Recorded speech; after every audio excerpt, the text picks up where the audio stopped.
Washington football. Woo!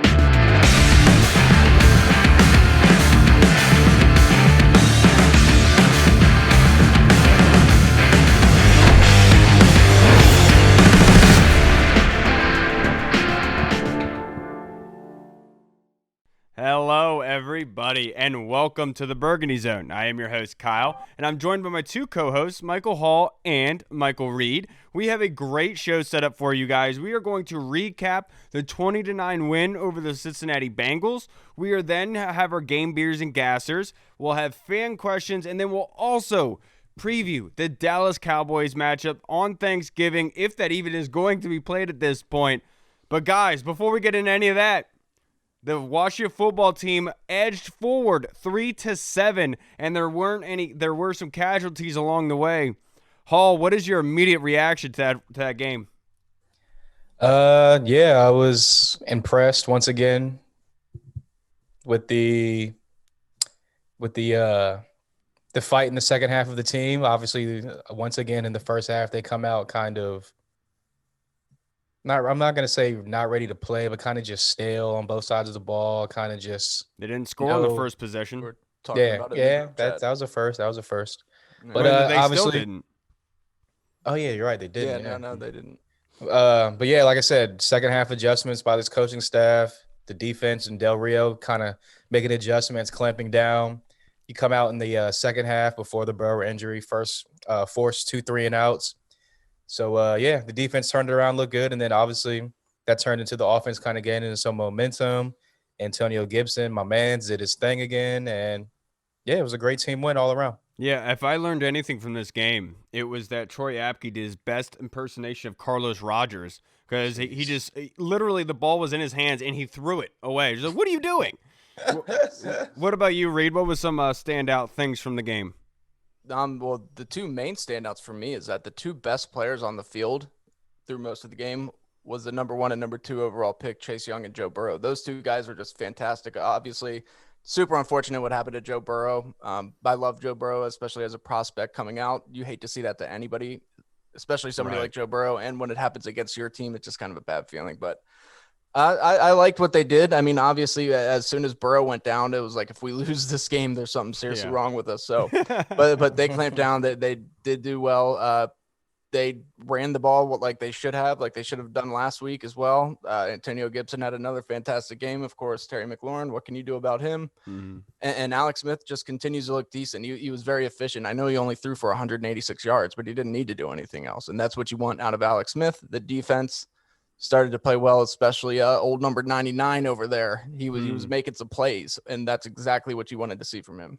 Yeah, absolutely. And in this game, the one thing for me, the glaring part of it was they didn't score the first time going down the field, but they were able to get the missed field goal from Cincinnati, which gave them life, in my opinion. But that was one of those things where it's like finally a break goes our way. Right. And it's one real fast. My favorite play of the game was actually the Logan Thomas quarterback sneak. That was very creative of Scott Turner in that situation to use his 6'6" frame and just put him in motion and then stop him. He takes the direct snap and then just lunges forward. Yeah, call. Yeah, dude. And I will say that 6'6" got him that first down. 100%. 100%. You can't have Alex Smith do that on that leg. Right. It did not look like he had the space to be able to do it, but his big body just was able to get across the pylon. That was a huge down. You're absolutely right.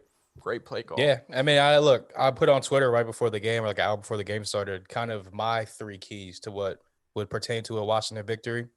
The first one was obviously pressure Burrow. They had to at least get 3+ sacks and force at least 1 turnover. Check that off. Obviously, Burrow going out, like Reed just said, prayers to him. Hopefully he gets a speedy recovery. Right. My second thing was McKissick and Gibson had to combine for at least 170 yards. Check that off. They would combine for 173 yards total. Okay. And the number 3 thing was Chase Young was going to have to be that impact number 2 overall pick player that we've all been expecting to see and kind of just waiting to come out. I'm not going to say he had the type of game that I thought he would have going into it, but he definitely had impact plays. Yes. He was definitely a force. He was definitely making his presence felt on the field. So you can go in, check that one off too. Holstradamus over here. Yes, sir. Getting all those right. Yeah, dude, I will say, Chase Young, just looked like he played pissed off. You know, he had the pregame huddle. You know, he was the leader there, getting everyone hyped for that game. I wouldn't be surprised if he saw some of those headlines that came across during the week and heard what fans were saying, because he did. He was pissed off and he was playing like it. Yeah, did you see after the game? He was talking to the camera like, he was saying something, blah blah. I couldn't read his lips, but I saw the word haters come out, so I was like, yeah, he's talking to the cameras.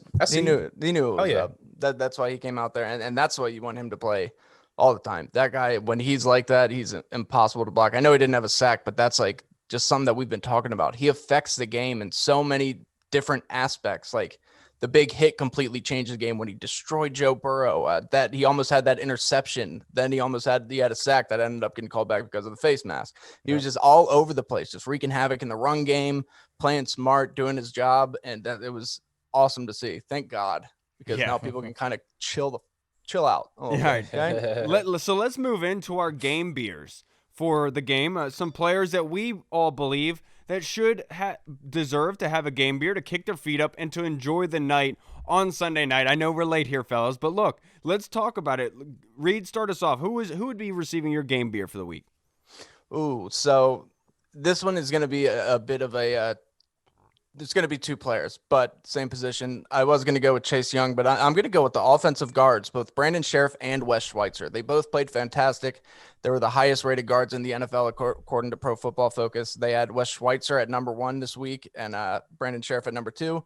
They were huge when those two guys are rolling and the running game gets rolling like that. We're pretty dangerous. And I just think it really shows how valuable having a decent offensive line is that's very cohesive. And those two guys are playing fantastic. And Morgan Moses on the left side, got to give him a shout out too. Yeah, look, I was going to give my game beer to the offensive line. I thought they deserved it for all the reasons that you just said. Morgan having to move to left tackle, him giving up the 1 sack, but I will say that wasn't really his fault. Alex Smith should not have been so up inside the pocket. He should have taken a step or two back there and helped out his offensive line. But look, they had a great game. I'm pretty sure Sharp didn't give up a pressure either. And the offensive line did incredibly well. I thought they deserved the game beer without a doubt. Now, my game beer is going to go to Ronald Darby. With 4 pass breakups, you know, he did the job that was expected of him. And I know that one deep play in the end zone that he broke up to Higgins, that should have been Troy Apke's territory. But I was just going to say, Darby's such an amazing play. Hey, Darby's playing his position for him and playing recovery there, and thank goodness that he did, and he had the wherewithal to do it because he had a great play. It could have been a huge momentum swinging touchdown, but Darby played perfect coverage on that. Pass breakups are important. They are. What about you, Hall? Where's your game beer going? Come on, man. You guys know who I'm about to pick. I've been on the Gibson train since day 1, baby. Since day 2 of the draft, round 3, I've been on this train. So I got to give it to my man Gibson again. He had over 100 yards, 94 rush yards. Should have been 99 or 100, but he got that 5 or 6 yard loss on it was probably his last run of the game. I know he only had 1 reception for 10 yards. I know I would like to see him a little bit more involved in the passing game, but beggars can't be choosers. What can you say? So my game beer goes to him. Keep doing your thing, and we're going to need him coming up big this week on a quick turnaround against Dallas. Touchdown in 4 straight weeks now. Yes, sir. He was rookie running backs and touchdowns. Yep. Yeah, the Washington football team released on Twitter today that Antonio Gibson was actually mic'd up for the game, and on that huge Terry McLaurin pass, that 42-yard bomb from Alex Smith, he's yelling, "He's different." He's different. He's absolutely right. My favorite part of that mic'd up was after he scored the touchdown, and I think it's J.D. McKissick comes up to him, and he's like, "Did you show him the grill?" He's like, "Of course I showed him the grill. I went like this." He's like, "I didn't get this for nothing. What do you think I got this?" Tell you, man, Gibson's that dude. He's funny, man. He's funny as shit. And I do want to give some kudos to Scott Turner. I thought he called a phenomenal game. We've said for multiple weeks we want them to target downfield early in these games, and they certainly did that. That 42-yard strike to Terry McLaurin was a perfectly drawn up play. We talked about in the pregame show on Thursday that Jesse Bates is rated by the Pro Football Focus as one of the best safeties in the league right now. And that play in particular, Scott Turner schemes up for Cam Sims to crossing route across the field, which Bates, Jesse Bates, forward, no pun intended, which gives McLaurin the easy free lane over the top. And McLaurin, like McLaurin does, everything he does, Terry, the overachiever McLaurin, caught that ball out of the air and took it from the corner. Said, no, you're not getting it. I'm getting it. Just a great play by Scott Turner to chime up. He's too good. And I know we talked about it a little bit earlier, but you also got to give Chase Young credit, man. That, like, just the way that he played, he was the player of the defense, especially in that first half. I mean, he just made play after play. And even though a couple of them happened during penalties, you just saw him get back there, getting in Joe Burrow's face. Joe Burrow just made a couple of nice throws. And then, of course, that hit was just so nice and beautiful. He said he knew he was going to cut back because there's no way he's going to try to run through the defender. And he was like, how often do you get a shot like that at a quarterback? So he took it and he forced the fumble. And he was just all over the place, man. Then he almost had to pick the next drive. It was just fantastic to see. You love to see that from Chase Young. Yeah, and speaking of, like, whenever you want to see someone like that play angry, when he's motivated like that, he's pretty much unstoppable. You remember the little read option that Joe Burrow did right around the corner?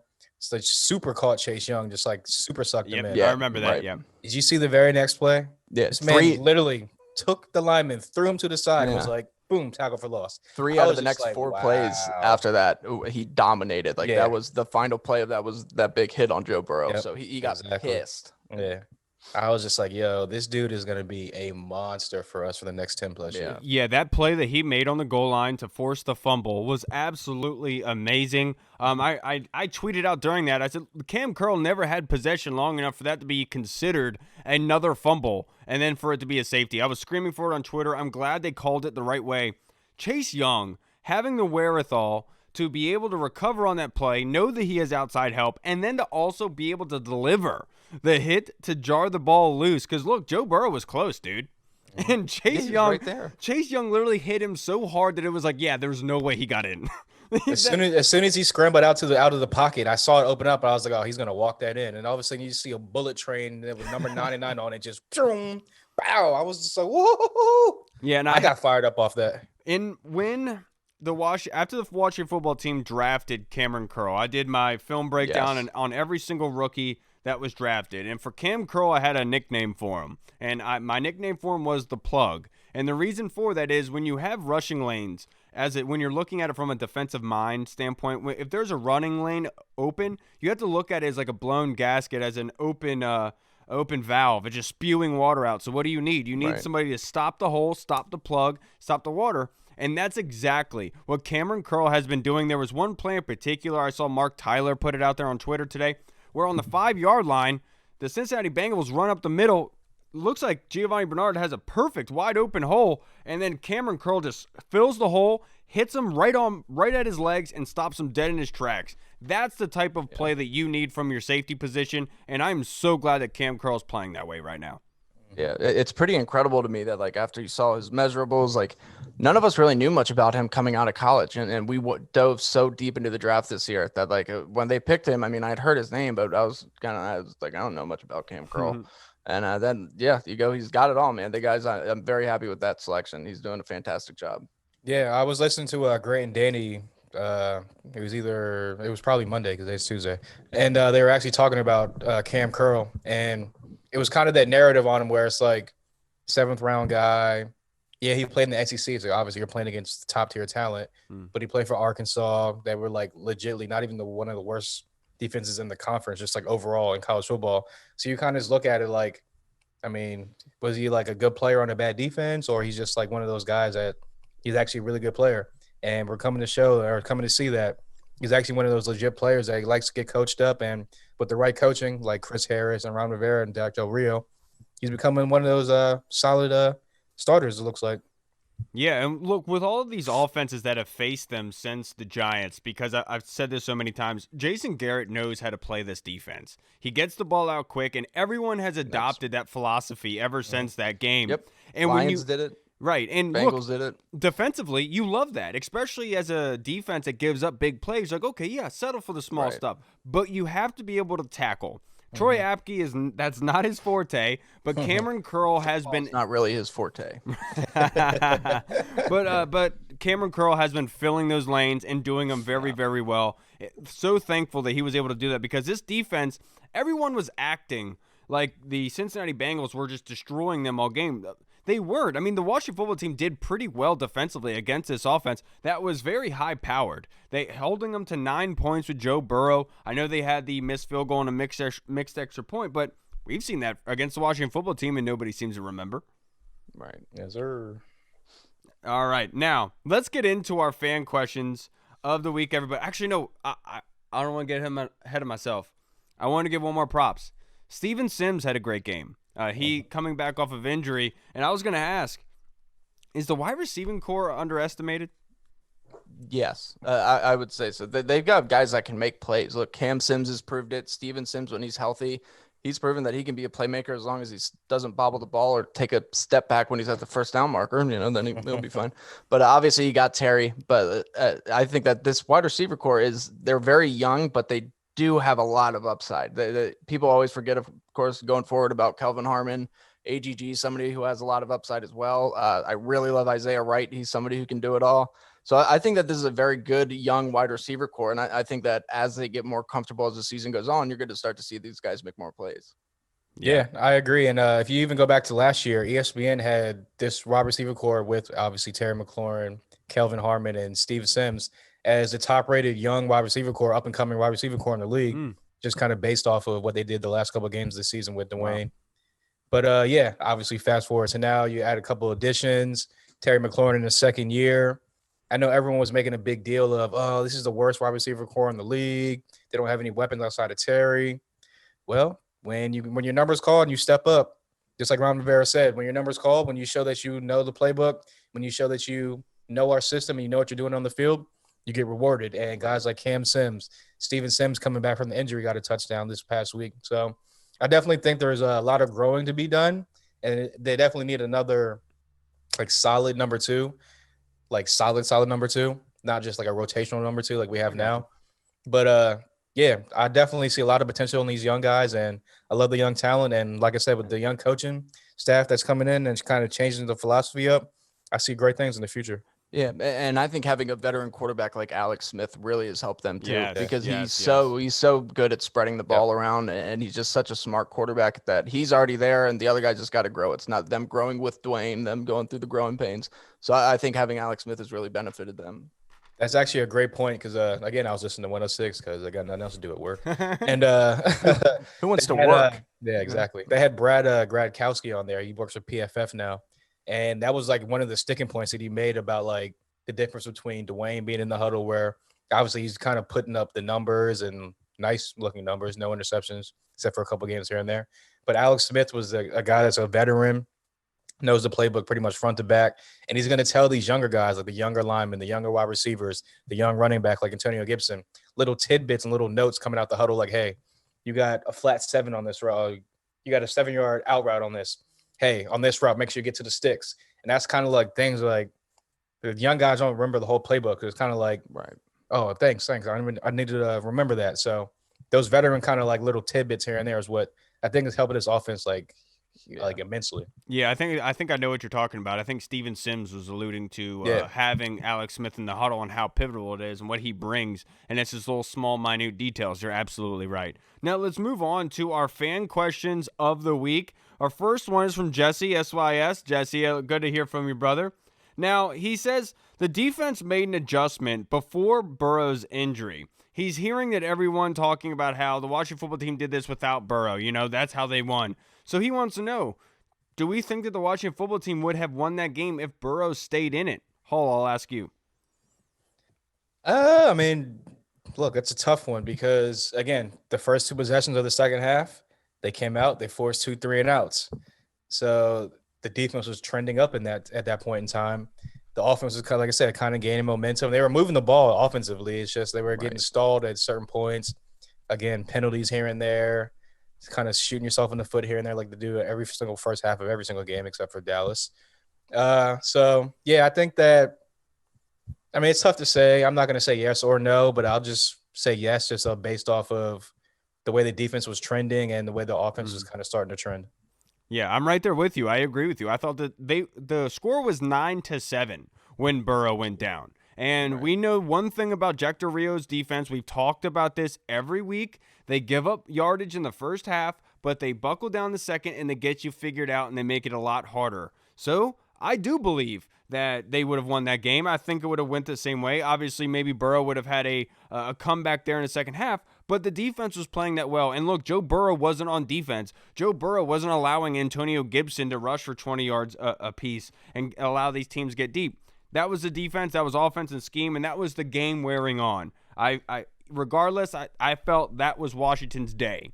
Because we've said if they don't go down by 3 scores, they have a good chance to win these football games. And they didn't in the first half. And like Hall always says, this is a one good half, one bad half team. And the way that they played in that first half was bad. And if that being that close, it's over, in my opinion. That was their game to win, and they went out and they did that. A lot of credit to Jonathan Allen as well. He got a lot of pressure on Sunday. Yeah, and I completely agree. I think that we would have won regardless. Joe Burrow was playing fantastic. He had over 200 yards passing in the first half. He would have continued that trend, but one thing that he did struggle to do was get the ball into the end zone. They had a few opportunities, and they only punched it in once. So I think that this defense would not have – the floodgates wouldn't have opened, and all of a sudden the Bengals would have just started lighting this defense up. I think it's way more likely that the Bengals defense would have started to break down and our offense would have started to score more points. So I definitely think that Washington still would have won, but it would have been a lot closer. And the time of possession probably would have actually favored the Bengals in the second half, because Ryan Finley that's like me or you going out there and playing quarterback right now, man. That guy is bad. Yeah, that I will say the offense, they were getting the ball out quick against the Washington defense in the first half. Ryan Finley did not have that same cohesion with the offense. Obviously, he was holding on the ball too long, and in shark-infested waters, when they smell blood, it's over, dude, and that's exactly what happened. Yep. Yeah. Okay, so now Jesse, I know you have another question, but I'm going to have that towards the back end here because it's going to segue into our next point.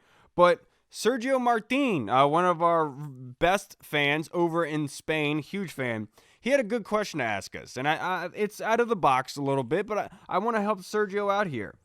What college should he follow? He knows like Bama is like Real Madrid for European soccer, so he doesn't want to go with the easy pick. What college team should he go with, Michael Reed?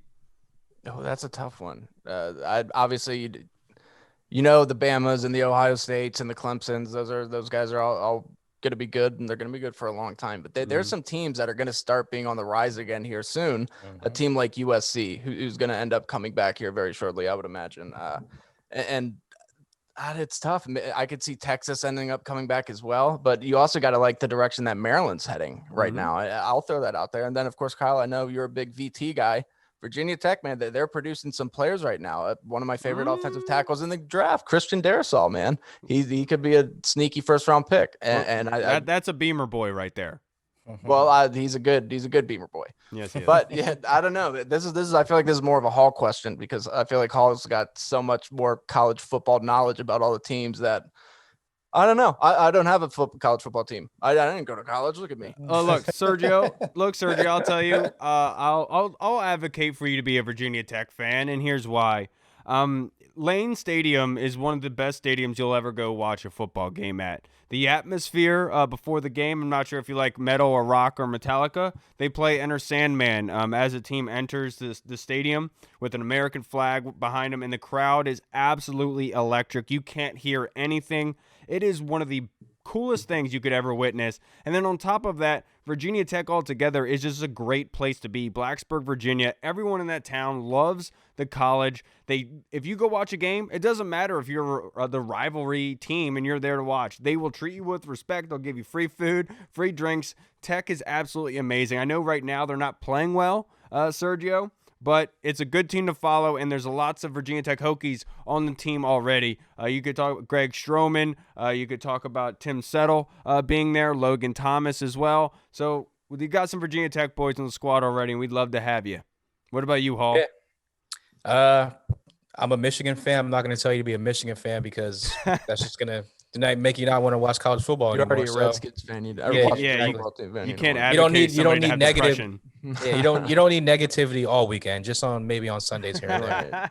But I guess I would go with, like Reed said, some of these up and coming schools that have been down for a while. Like USC's on the rise. They got a very young, good quarterback that's probably going to be a pretty good prospect when he comes out. Arizona State, I like them just about to say after you went Herm Yeah. Edwards at Arizona State. They're going to Yes, get sir. I love me some Herm Edwards. That's my Yep. guy. So I always root for him. Then again, they have another quarterback in the 2022 Yep. draft. Probably going to be a top 5 pick. He's a baller. Mm. I'll actually, you don't want to be a Bama fan because it's kind of like the trendy thing to do. They're like Yeah. the superpower team. I would go with a team like Florida. Dan Mullins is a coach there. He coached Tim Tebow. He went off after he coached Tebow, did his own thing, came back to Florida as the head coach. Obviously, he coached under Urban Meyer, so he knows his football. Great offensive guy. You see what he's doing with Kyle Trask, making him jump off draft boards like crazy right now. Mm-hmm. And he's turning their program around. So if you want to jump on a train, it's just probably the Florida train because they're going to be back in the national championship conversation real soon. Yeah, hey, look, that's a good one. I hope that helps you out a little bit, Sergio. You're a huge fan. I know that we wanted to give you a shout out, dude, because you're always commenting. You're a huge fan of us. We appreciate you, brother. Now, Burrows from the UK. Let's move up north. Let's move up north over there in Europe. Move up north. Burrows, how's your knee doing there, mate? I know it snapped during the game. It's not a big deal. I just heard it go pop, and then I heard you tell your ACL and MCL. What's up with that? It's not a big deal. Okay, but in all seriousness, Burrows wants to know, is with Scary Terry getting better and better with every game, could we see Terry signing with another team that pulls the Brinks truck back and drops all the money at his feet, says, come sign with us? Do you guys think that's a possibility? Reed, I'll go to you. Not with Terry. No, I really don't think so. I think that Terry, just the way that he comes across, he comes across as a guy that's like a no nonsense, like stick to the job. He seems to buy into what Coach Rivera's selling. He seems to really like to be here. I think that Washington's going to make sure that they pay this man before he even hits the free agent market. Yeah. So I don't think Terry's going to go anywhere. I think he'll gladly accept, and I think he's somebody who doesn't have any off the field issues. He doesn't seem like he's motivated by money. He just wants to be good, and I could totally see him being with Washington for the duration of his career. Yeah, I'm right there with you. I hope it happens. I've already said it. They should have signed him to a contract extension at the end of last season.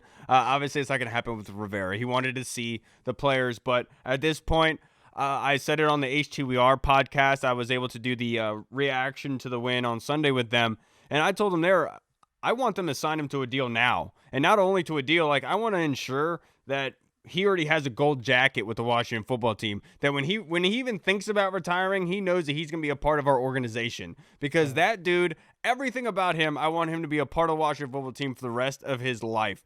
I'm going to be selfish. I don't care. No Burrows. I don't think he's going anywhere. As soon as this season is over, I would not be surprised if they talk to his agent on the phone and get a deal done. Yeah, I mean, I'm 100% there with you guys. I know obviously he's a 3rd-round pick, so you don't get that 5th kind of year option with him. I don't know if 3rd-round picks have 3-year contracts or 4-year contracts. I would assume it's so 4. Yeah, I was assume it's probably 4, and then like the later guys get like 3 years, all that stuff. But yeah, he's in his 2nd year. 3rd year is usually whenever before his last year of his contract, his rookie contract, is when you want to pay the guy. I think that they will pay him. He is our biggest playmaker on offense. He's become one of the captains of the team, and he's just one of those guys that it's just great for the locker room, great for the NFL overall. Right. And he's just one of those stand-up guys. Like I said, he's a team captain, and you don't not re-sign team captains. So. He's a football player through and through. He just loves the game of football. He'll play special teams. He'll do anything that you ask him to do. And on top of that, he's one of the best wide receivers in the NFL. And he I really just don't see him going anywhere. Holly threw me off. I forgot what I was going to say, but go ahead. I saw that one stat that he right now in his career has numbers comparable to Jerry Rice. He has more receiving yards than Jerry Rice. Yeah, Calvin Johnson, all those people. See, the Calvin Johnson thing is kind of what made me be like, ooh, because the Jerry Rice thing was back in like the 80s. Like, you know what I'm saying? They didn't really throw the ball like that. But the Megatron thing, where he was just so dominant those first couple of years in the league, is kind of like. But you have to remember, like, who he had throwing to him. He had like Joey Harrington throwing to him. Well, look who Dwayne's had throwing to him. Right. What do you mean? Terry, you mean? Yeah. I read Terry. Yeah, Terry. That's what I've been saying all along. Like, how is everyone keeps talking about these great numbers from Terry, but no one wants to acknowledge the fact that the dude has done it with 3 different quarterbacks this season. Like, right. And look at what he did with last year. Right. Yeah, exactly. Last year he had multiple quarterbacks too, and he was a rookie. And Terry, I'm telling you, they're not even going to let Terry sniff free agency. Dude, next season, not even close. They're going to start wrapping it up and get negotiations with him, and he's not. Look, I've been trying to say, like, I'm not sure that obviously he's not anywhere near DeAndre Hopkins level because DeAndre Hopkins is like a top 2 or 3 receiver in the league. Right. But I'm comparing it as far as like, look what DeAndre Hopkins was working with until Deshaun Watson Exactly. got there, Right. quarterback wise.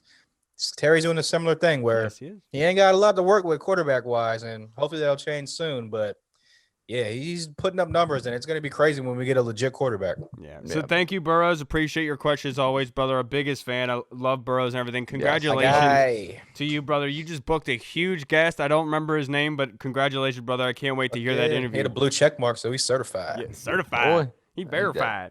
Yeah. So let's hear from Chad at Bookend9099 on Twitter. He says, with Smith staying next year, meaning Alex Smith, should they keep Haskins as a development under Alex Smith, or do we think that they should scrap Haskins, release him, and draft a quarterback to develop under Smith? Reed, I'll start with you. I'm 100% on the scrap Haskins and get a quarterback to develop behind Smith.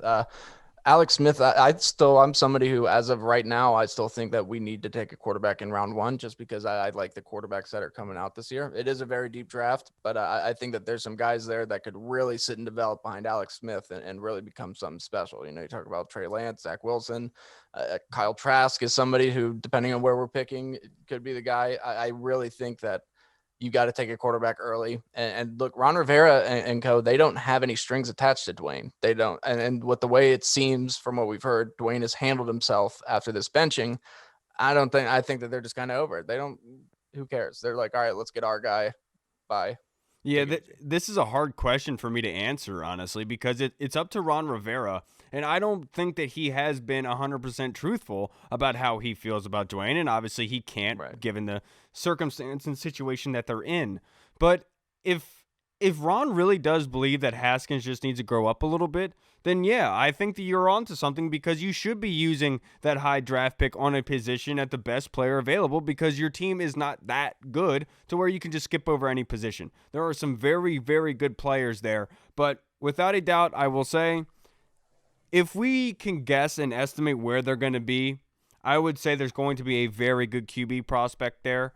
And if they have to make the decision of reaching for a guy for possibly at that spot, or getting a quarterback who's already sitting there that they know is that good, I would have to say, sorry, Haskins. You know, it is wrong place, wrong time, brother. I'm sorry. You know what I mean? What about you, Hall?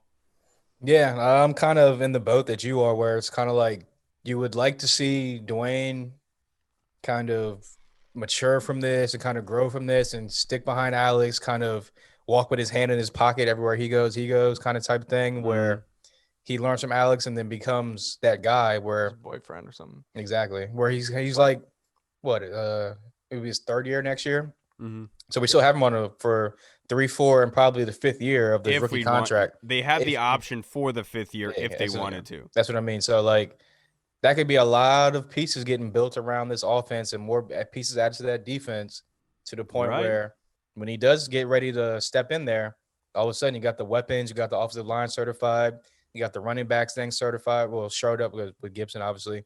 And you got more weapons with Terry McLaurin. Defensive linebackers are solid. The backfield solid. All of a sudden, we got a quarterback that can compete.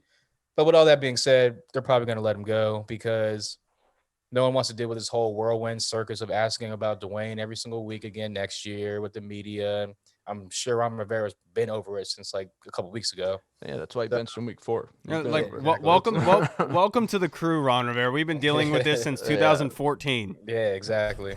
I can DC. I can just imagine Ron Rivera, because Ron is on Instagram. I feel like at any time he sees Dwayne Haskins post something to his story or something, he just shakes his head and he's just like, Dude, you're not doing that. Look, I don't want to harp on Dwayne too much, but I will say one thing that like really picked at me and made me like feel weird though, when Terry got the captain status, when he got the C on his chest, Haskins like reached out to Terry on Twitter and said something like "more power to you" or something at the end of it, and I was kind of like, "What do you mean by that? Like, is he not supposed to accept it? Like, what do you mean?" Right. Kind of womanly tone is that? Right, dude. I don't know. Maybe I was just reading it wrong. Maybe I probably did, but I was just that kind of weirded me out a little bit. I was like, come on, why are you hating on the man? Aggressive sounding. Yeah, you know what you're putting out there on social media. Right. Yeah. But hey, look. So let's move on, and this is going to gear us towards the next segment when we start previewing the Cowboys game on Thursday.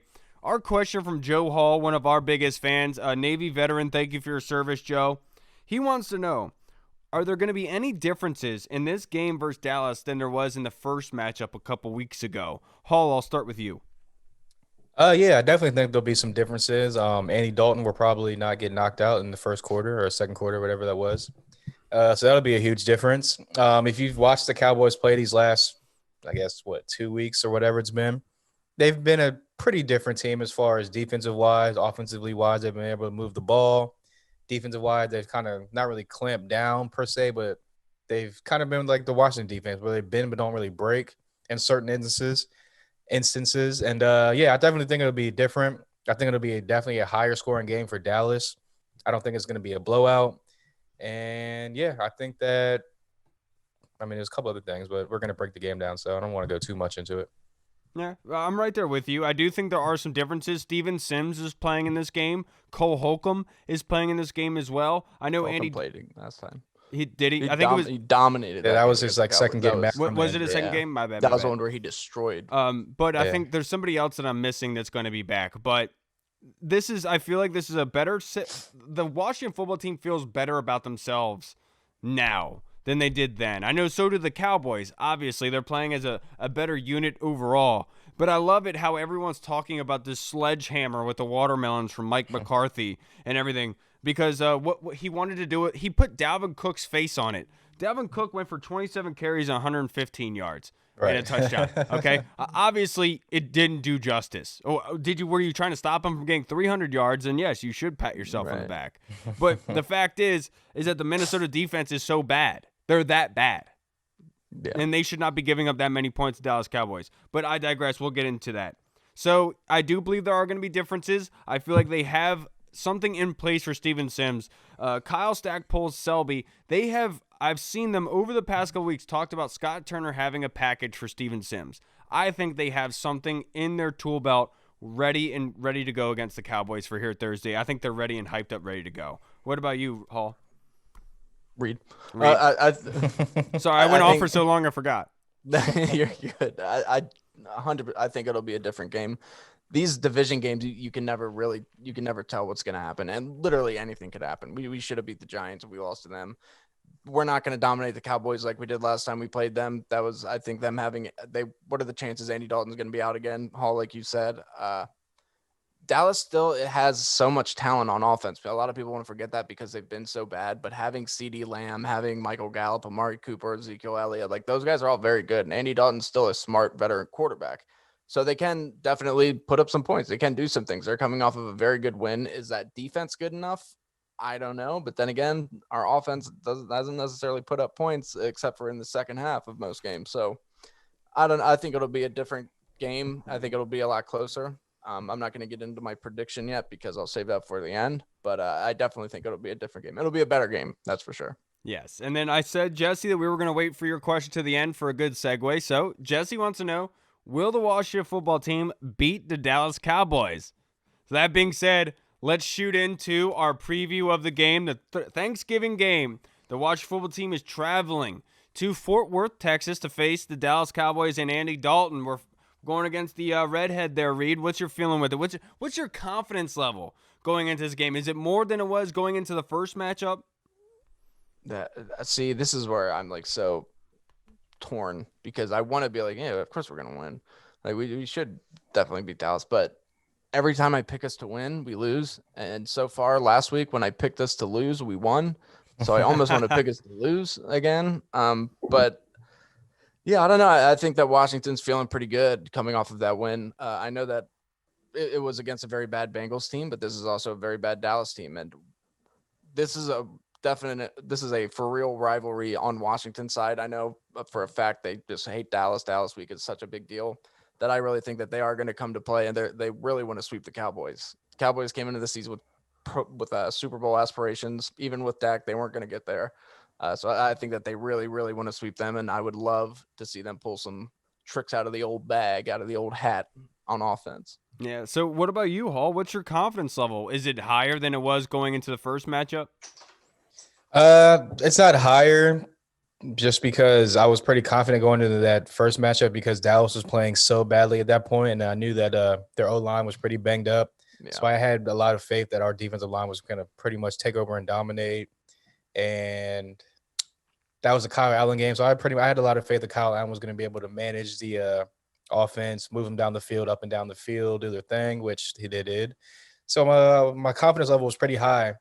My confidence level going into this game is, if it was I don't know, an 8 last time, it's probably like at a 7, 6.5, 7-ish this game, just because this is a young team. It's a quick turnaround after a game on Sunday.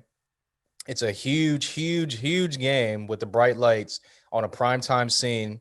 And I'm just scared that these young players are going to not really be ready for the bright lights and for the prime time. And we all know how the Washington does on primetime games in the past. And yeah, so my confidence level was a little bit lower, but it's not low enough to the point where I think we're going to get like blown out or something like that. I just realized I didn't even answer the question, but yeah, I'm like right where Hall is with my confidence levels. So it's fine. I knew what you were going to. I knew what you were doing. I knew what you were saying. It's fine. Read my mind. My confidence level is actually higher than it was last time, and the reason why I say that is because when they faced the Cowboys the first time, yes, were they depleted? They were that bad. Yes, they were.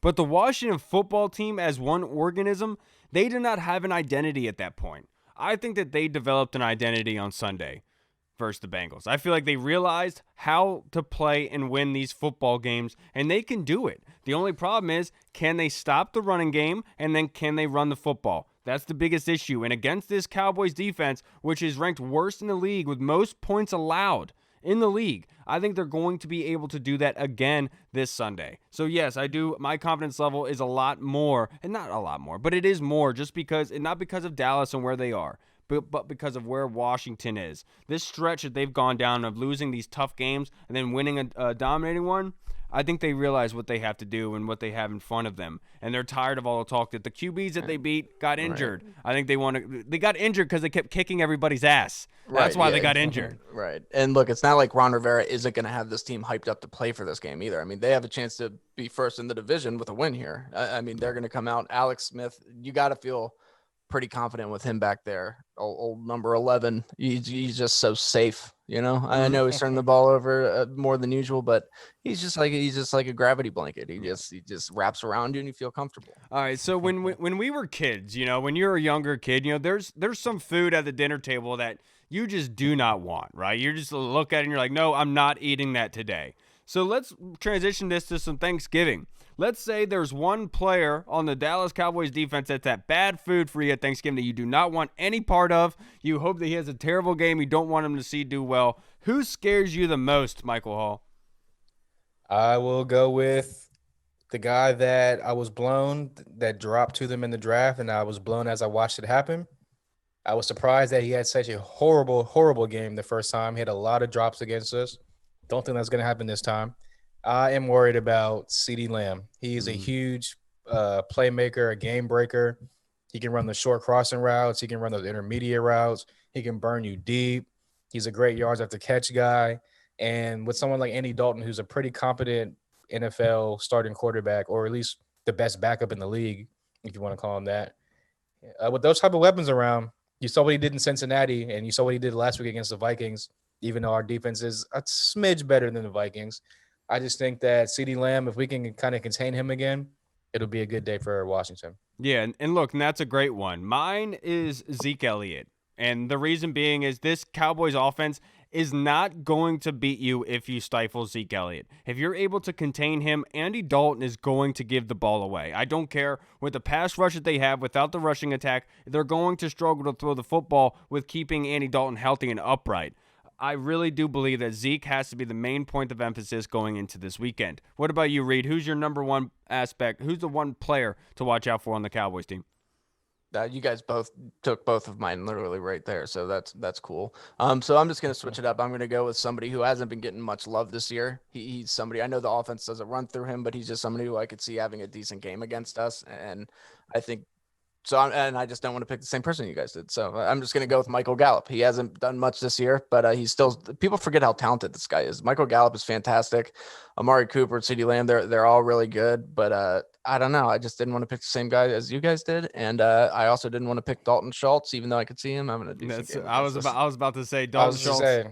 Yeah, another honorable mention is Tony Pollard. He's kind of their big run, big play home run running back guy. Like, I'm not really worried about Zeke breaking out through the line and breaking like a 60, 70-yard run in us because he's going to slow up and he's like bigger, kind of eats bigger too much back. cereal. I'm not worried about that. What I'm worried about is Zeke averaging 4.5, 5 yards per and making these The time of possession, short wearing yardage third things out. downs. If you give Andy Dalton a bunch of 3rd and 3s, 3rd and 4s, he's going to convert. But if you're telling Andy Dalton he has to go from 3rd and 8, 3rd and 7 because Zeke can't run the ball, I think that he's going to turn over the football a lot. And stopping the run has been such an Achilles heel. Yeah, well, that's kind of my point where it's like, like we've done decently well against Zeke over the years. Right. But if Zeke does kind of have that game where I think he's going to have, where he's like you just say he's going to get those short yardage, he's going to be the bruiser. He's going to soften that defense up. And once Tony Pollard comes in, they change the pace guy. Next thing you know, the defense is kind of like, I don't know if I want to hit him as hard. And then he's busting down the sideline 50 yards. And it's kind of like, whoa, how did he just run 2 touchdowns on us? And then like last like 5-10 minutes. So that's kind of my thing where he's just a side note though. He's not like the main dish. He's the stuffing. He's not like the turkey. And I do want to say this matchup, they are not going to have Trayvon Diggs like they did last time, lining up at corner. What happened to Terry's son? I know what happened to Terry's son. But right now they have Chidobe Awuzie put him in and timeout. Chidobe Awuzie and Anthony Brown. Chidobe has a 54 rating and Anthony Brown has a 47.8. And I know that we've talked about we found their identity in running the football. But if they can run the ball consistently, they are going to be able to score at will on these cornerbacks and this secondary unit. That's the one aspect that they can really go after is deep downfield with Terry. I know Terry actually was limited at practice today, but I just feel like they're giving him a rest day. Same with Antonio Gibson. Yeah. But they were giving both of those guys. They're just like, you guys are our best offensive weapons right now. Just chillax. Right. Take a break. Quick turnaround. You guys are good. Now, as the Washington football team, fellas, we talk about this every week in our predictions. What is the one aspect of the game on Thursday that the Washington football team has to dominate in order to give themselves a good chance to win the football game? Just the same thing that I literally say every week because I feel like this is honestly how we've won how we've lost just about every game. You have to play smart football. You can't turn the ball over. You can't get penalties at inopportune times like we're known for doing. We're known for killing our own drives with a holding penalty or something on 3rd and 5, and then it just screws us over. We'll turn the ball over on a punt, and all of a sudden our defense is out there way too long, and it's frustrating. So as long as we don't beat ourselves, I think that we'll be in good position. That, and as long as we're not actually cursed in to just not play well in primetime games. I will say it's pressuring the QB.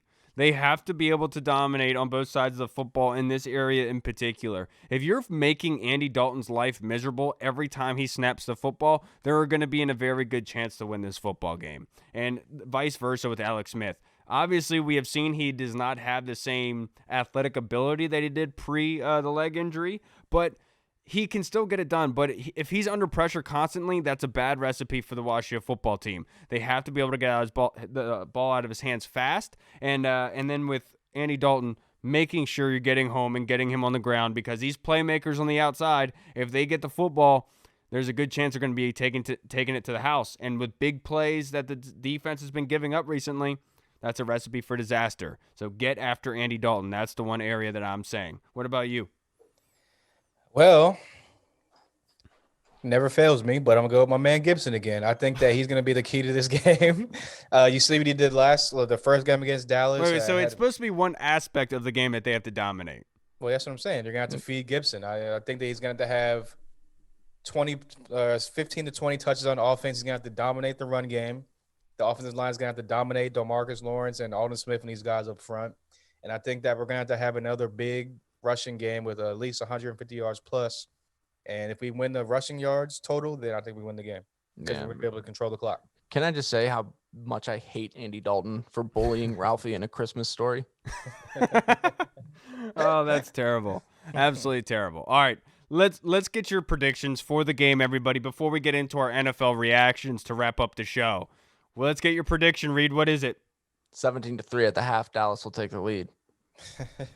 No, this one's tough, man, because like I said, I really feel like Washington's going to win this game, but at the same time, I don't want to pick them because I even though I don't believe in superstitions or horoscopes or anything, I feel like I might actually jinx us again. So, but I also don't want to be that guy who picked Dallas. you know? So I don't know. I'm just going to go for it. I'm just going to say Washington's going to win this game. That they should. I just think that they're a better team right now. I think I like their coaching staff.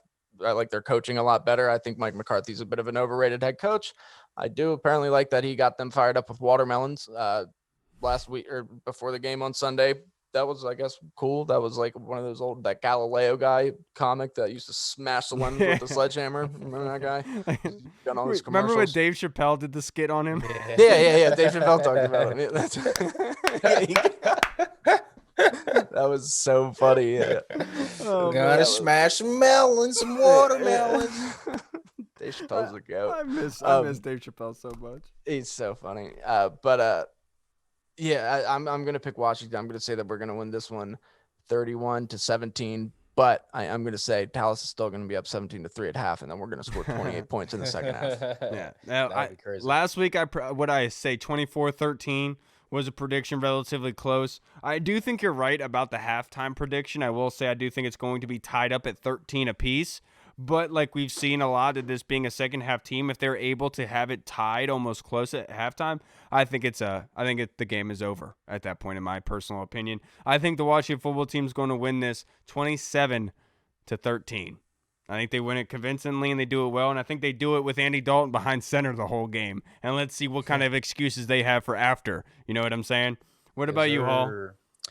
Well, sorry, everybody. I'm sorry, Washington football team nation. It's okay. Sorry, Reed, but I'm going to be that guy. Oh, Please. no. No, please do it because I just deserve- think that – honestly, I just think that if this was a Sunday game and not a Thanksgiving game on Thursday, I just think that, like I said, the young team, young defense. You're probably defensive right, parts, which young is terrible. offensive parts, Yeah, but this is quick good. turnaround. I just, like I said, I'm not even worried about the whole primetime aspect of it. I'm just worried about that, like, they're going to be like, this is such a huge game. The season is on the line, per se, because if you lose this game, it's pretty much it comes down to Dallas, and I'll probably throw New York in there because they have an easier schedule going forward. So, yeah, we got to win this game, got to get this dub, and I just think that they're going to go down early in the first half like they usually do. It's going to be a lot of mistakes in the first half because they're going to be nervous, and like I said, the bright lights are going to be a little too bright in the beginning.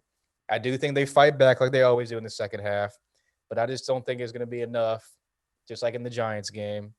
I think they lose to this. I think they lose 31-28, 3 points short because of a Dustin Hopkins. You know what, though? What a depressing prediction.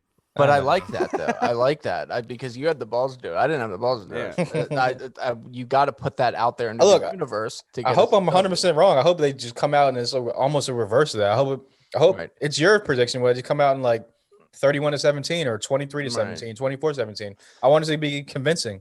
I just think that, the bright lights and the quick turnaround with a young team is going to be a little bit too much for them right now.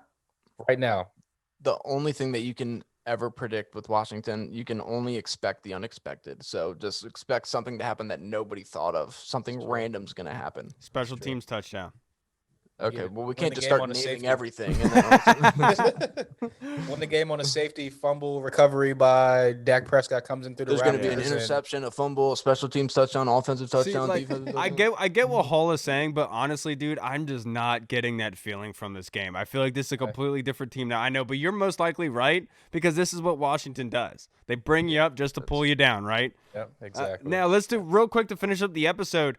Biggest reactions, biggest surprises of the NFL from the past weekend, Hall? Biggest surprises, I will go with it's. I hate to say this because I know Cracky's going to see this and be like, "Ha!" But the Raiders, man, like I thought that the Chiefs were going to come out and just completely dominate them on Sunday Night Football in prime time, show the world who the big brother is, and you guys are still a little brother, even though you're growing. You know, you had a little growth spurt overnight, but you're still a little brother. And they came out, and Derek Carr did his thing. He's been doing his thing all year. Josh Jacobs, obviously, he's a pretty good running back in this league in his second year. And of all people, Nelson Aguilar is having a dominant year. Right. Dude couldn't catch a cold in Philadelphia. All of a sudden, he goes out west, and maybe it was the weather. Who knows? He's from USC. He played at USC. It's the gambling. Yeah, maybe he needed the warm weather. Who knows? The dice gave him them stickies. Yeah, but one of my biggest surprises was the Raiders, and I guess my biggest surprise on the opposite spectrum of that would be the Ravens. I thought that it was going to come down to the Chiefs and the Ravens again. Not again, but I thought it would come down to Chiefs and Ravens. AFC Championship this year. Lamar Jackson coming off MVP. I thought he was going to be not as dominant, but still doing his thing and still be a good quarterback. But he's looked not bad, but he's looked average. Did you see the pregame scuffle that broke out? Yeah. So like the Titans come out the Titans come out of the tunnel before the game and they line up at midfield and started doing chants or something like that. So it pissed off Harbaugh and they showed the exchange between Butler and Harbaugh and literally you could see Butler calling Harbaugh a bitch like to his face. It's like, dude, that's a head coach. Yeah, so, and like I didn't know where I guess the rivalry stems from last year when they their ass in the playoffs. But yeah, I did not see that one coming, especially for them to get. I know Calais Campbell was out; they had a couple of injuries on defense, but like for Derrick Henry to just run straight through them like that, the whole game was like. Well, he didn't do all that well before then. I know before that, I think he had 17 rushes for like 80 yards. But that's what Derrick Henry does late in the game. That's what he does. He wears. But still, though, for the Ravens to give up 80 yards, even throughout any type of the game, is kind of like they've been number one defense overall. Yeah, pretty much the whole season. So yeah, I mean, it's not looking good in Baltimore. Need to switch a couple of things up, or else they're going to be at home again. Not even in the playoffs. They're outside looking in at this point. So yeah. My craziest reactions of the weekend. One, I said it in our group chat the other day, and I got smacked with just wisdom saying you are an idiot. But I will say that I think Deshaun Watson deserves to be in the MVP discussion. They pulled off a victory versus the Patriots. Literally, they have one of the worst defenses in the league. He doesn't have any weapons at this point. He doesn't have David Johnson at the running back. He doesn't have a tight end or an offensive line. But the dude is somehow still finding a ways to win despite all of the issues. Deshaun Watson continues to ball out. The dude is absolutely amazing. I think he deserves the biggest contract in the NFL at this point, given to what he has on his plate. Now, negative speaking, the Dolphins. We have been advocates for them the past couple weeks. They benched Tua in that game. Obviously, they said he's still going to start in the future, but they benched him in that game. I thought that was a huge surprise. Yeah, I agree with you. But it was because when Tua got hit right before he came out, his legs twisted very weird, and I think that they were just like, all right, we're just put Fitzpatrick in. We're not even going to risk it right now. You could be seriously hurt, and plus, because since Tua has that hip injury that he was still dealing with, so I think that was. But I agree with you. I did not expect them to lose at all. Dude, right. I mean, do you have any more, or is it my turn? No, it's your turn. Okay, yeah, let's go on. So, some of my biggest takeaways so far this week. The fact that the Lions got skunked by the Panthers. 20-0. PJ Walker, good for him, man. He went out there, he looked legit. He looked stylish doing it. That was pretty tight. I will say I watched XFL a lot. That dude was a freaking baller in the XFL. Dude, he was real good in the XFL. Hall and I have talked about multiple times how bad Carolina's defense is, and they blanked the Lions. What is going on? Right. Yeah. I also think that the Colts beating the Packers. I know that the Colts are very good. The Colts are one of my favorite teams, honestly, because I really like their defense with it. They're built, but the Packers are just so up and down. It's so confusing. You never know what to pick. But my biggest shock is probably Joe Burrow snapping his leg the way that he did. That's terrible. You never want to see that. But another one, like team wise, it really kind of sank in watching the game last night. Like, this Buccaneers offense should be so much better than it is. It should not be middle of the road. You think about it. I know Tom Brady's older, but he's still Tom Brady. He's still a good quarterback. He's throwing the ball to Mike Evans, Chris Godwin, Antonio Brown, Gronk, OJ Howard, Cameron Brate, and then they have a rebuilt offensive line, which is playing very good. And then you have two running backs that complement each other so well with the Thunder and the Lightning, the Ronald Jones and the Leonard Fournette. And then you have Bruce Arians, who's a genius offensive coordinator, who's a genius offensive-minded head coach, and then a young, hot, up-and-coming offensive coordinator in Byron Leftwich, and somehow this team is middle of the road on offense. It just doesn't make any sense to me. They should be so much better than they are. And I know that if I was a Tampa fan with all these expectations, I'd be so frustrated. Because this isn't Madden. I've said this so many times. No, I'm 100% with you. I'm just saying if this was 3 years ago and you looked at that roster, you'd probably be like, all right, damn, they're going to this is an all-star team. Right. But right now, they still shouldn't be this average. Yeah, I said this when he was making his decision. I thought the best place that he could have ever gone Chargers. was to the Vegas Raiders. And because they have a talented tight end, they have a legit running game that can throw out the backfield, and they have a coaching staff that will build around them with young, up-and-coming wide receivers that you could dish the ball to. When going to this offense with Tampa, he's almost forced to throw to the wide receivers, which he doesn't like to do because he likes to throw checkdowns. Yeah, That's he what likes to Tom throw to Brady his likes to running do. backs, too. That's why I've Yeah. always said this isn't Madden. It's such a bad decision for you to go there. Cam Newton should have went to Tampa, in my personal opinion, so he could have his revenge on Carolina. But look, I digress. It's mainly just been the fact that it's like the greatest quarterback of all time. I know he's a check down guy, but then like so much talent and then that coaching staff, like they're so much better than what they're putting out on the field. And the fact that this defense has really been what's been carrying this team, it's just been incredible to me. I mean, that defense is playing pretty good though. I'd be willing to bet AB is putting a wedge in between some stuff right there. You know what I mean? Again, there's so many times he's been the most targeted guy the past couple weeks. Tom Brady has tried to get him the ball so much, like unnecessary. It's just that kind of goes back to where he doesn't like to throw it deep. He likes those short, kind of quick outs and those little like, quick passes, which AB is a specialist at. But I also think it has to go with like Bruce Arians is a big push the ball down the field guy, the long ball, no risk, no biscuit. But you would think that they're trying to like pair it to like what they do together. Like it's just not meshing. It's kind of just like Bruce Arians go together and then kind of just Bruce Arians and Byron Leftwich have such good offensive minds, and they've always been able to adapt and make something happen. And they're just not like, for some reason, like you would expect those guys and Tom Brady to be on the same page and make something happen, and they're just not doing it. I don't know. It's frustrating. I would be pissed if I was a Tampa fan, but the crazy thing is though, they still have they're still up there 7 weeks to hit their stride, and it only takes the last like 2-3 weeks of the season to hit your stride and go into the playoffs hot, and all it takes is Tom Brady to get pissed, and exactly you're playing a Super Bowl in your home stadium. He should have at least shook their hand last night. He is so ridiculous with that nonsense, dude. He's been doing it all season though, so I mean, he's got to stop though, man. Just go dap him up for Christ's sake. You only have to do it for literally 30 dude. That's seconds. such a beta looking move. That looks so bad. Come on. It is. It really is. All right, everybody. Thank you so much for joining us for this episode. It's Dallas week. Let's go get this W on Thanksgiving, everybody. And look, I know that we usually do Tuesdays and Thursdays, but because of Thanksgiving, we're going to be recording on Friday. So expect the reaction pod to be on Friday evening of the win against Dallas that we are going to see on Thursday. All right, everybody. I'm Kyle. I hope I'm wrong in my prediction, but I'm also Hall. And I was recently diagnosed with severe depression. So reach out to me. You are a Washington fan, so it makes sense. Anybody. All right, seriously, it's raining in my head. We have to give huge thanks to Winners of Extraordinary Entertainment for the intro that we have. He's been monumental in everything that we do. A complete visionary. I hope everyone liked the new intro. It might have been a little slowed down a little bit, but I really hope you guys like it. Please reach out and let us know what you think. We'd love to hear your input because we worked hard on it. All right, everybody, we'll see you guys on Friday. Washington football. Woo! Eat these dubs.